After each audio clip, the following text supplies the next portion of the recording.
way the Hunter Biden scandal is being handled, and of course it involves Joe Biden, President-elect Joe Biden, whatever the massive fraud, that's the reality.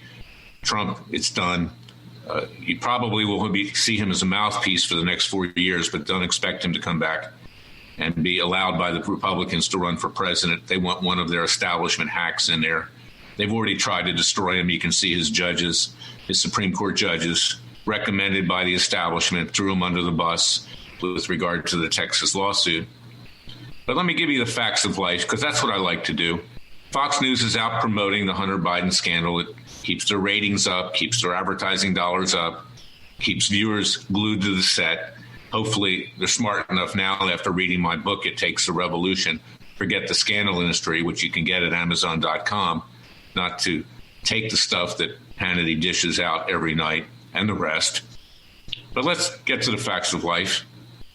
2017 was the date that they claim that there was an email sent by a lawyer for Hunter Biden, which triggered an investigation by our so-called Justice Department, that Hunter Biden did not report $400,000, nearly $500,000 of money that he got from that corrupt Ukrainian company, Burisma.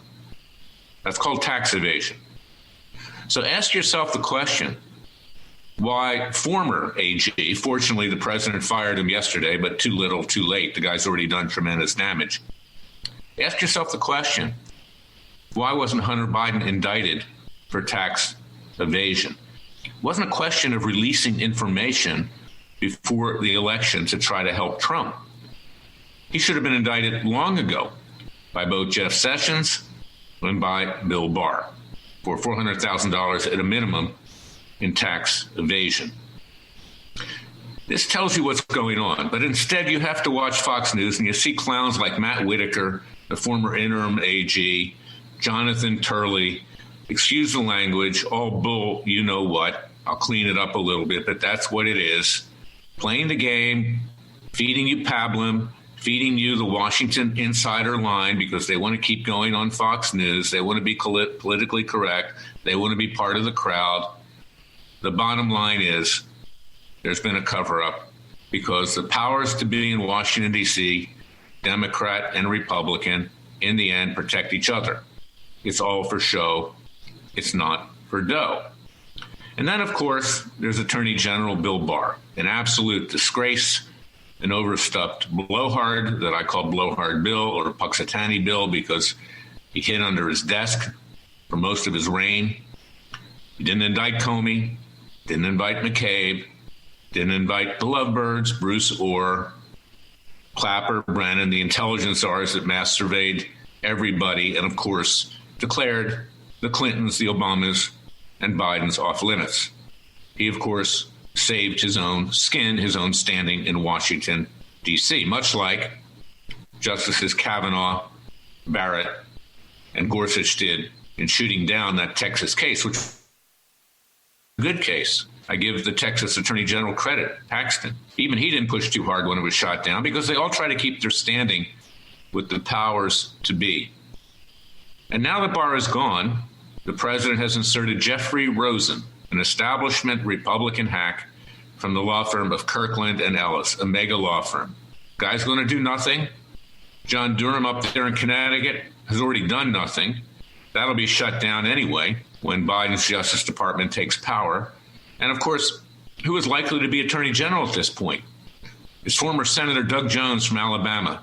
That's a crazy scumbag who smeared my client, fellow Christian, fine person, Judge Roy Moore, with being a pedophile when he was not a pedophile, to win the interim Georgia election to Senate in 2017. Now he lost to Tommy Tuberville because in Alabama, football rules the school. And Tuberville was the coach of Auburn, and the people in Alabama voted for Tuberville. They might as well, because nothing ever happens in the Senate anyway, so at least get a football coach in there. At least he can be entertaining, because it's a joke. You know, the French proverb, the more things change, the more they remain the same. You can now see the cycle.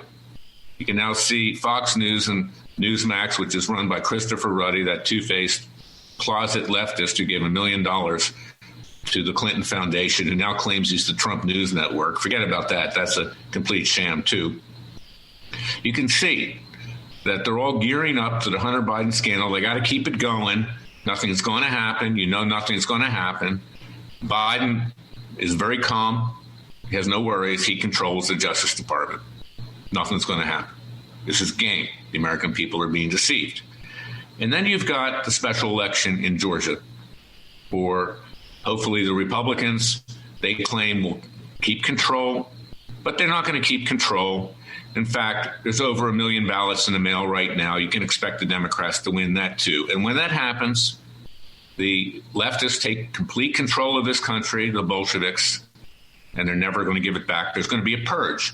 And the Justice Department of Biden, the IRS, and others are going to be used to eliminate people who oppose this administration, conservatives, people of faith, and others who believe in the vision of our founding fathers. And just yesterday, in a case that I have in Florida for Laura Loomer, that very brave activist, that Jewish activist who took on Rashida Tlaib and also Ilham Omar, who ran for the U.S. Congress down there, entering into a case with regard to defamation. She was defamed by the Washington Examiner, a Republican hack newspaper, by the Huffington Post and others. And entering into that case was a lawyer from Perkins Coie. I'm opposing that strenuously. This sleazy law firm from Seattle who laundered money for Hillary Clinton with the Fusion GPS and Steele dossier, who is involved in my lawsuits down there in Alabama, defamation cases for Judge Roy Moore, and also who helped defend Biden in the current election crisis. Now, ask yourself, why is a Seattle law firm coming into a defamation case for Laura Loomer in Florida? It's because they fear Larry Klayman and his client, Laura Loomer. They're seeking to eliminate any opposition going forward with regard to Joe Biden. So this brings us back to the point, and it brings us back to my book. It takes a revolution, forget the scandal industry. Rise up now.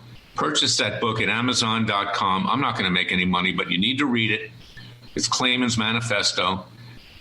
It's the conservative, people of faith, libertarian manifesto on how we save this country peacefully and legally by waging a peaceful and legal revolution. Forget about our so-called government. Forget about Fox News. Forget about Newsmax. Forget about all the BS that you hear, and let's get to work, because if you want to save this country, it's now up to you. With God's grace, we can do it, but don't rock back on your couch and watch Sean Hannity, who lies to the American people every single night, complete BS, as well as others on Fox News. That is not the be-all and end-all. If you want to be entertained, turn on the tennis channel or the golf channel or something else. Don't turn on the NFL or the NBA or Major League Baseball, because they've become corrupt too. Or watch a movie. But think about joining Freedom Watch's Justice League at freedomwatchusa.org. And please read the Declaration of Independence. When the sovereign breaks away from the people, we have a right under the laws of nature, and nature's God, to alter or amend our government or abolish our government and form a new government by and for the people. Now is the time, because we have no government. In fact, what we've got are radical leftists, frankly, who want to see conservatives, people of faith, and libertarians dead, to be blunt. They want us dead, not just figuratively, but actually. And that's the way these revolutions go. So get ready for defending yourself peacefully, legally, with your Second Amendment rights. And also join Freedom Watch's Justice League at freedomwatchusa.org and purchase my book, It Takes a Revolution, Forget the Scandal Industry, at Amazon.com. Thank you for listening to me. I'll be back tomorrow with another special podcast. God is with us if we help ourselves. Thank you, and stay safe.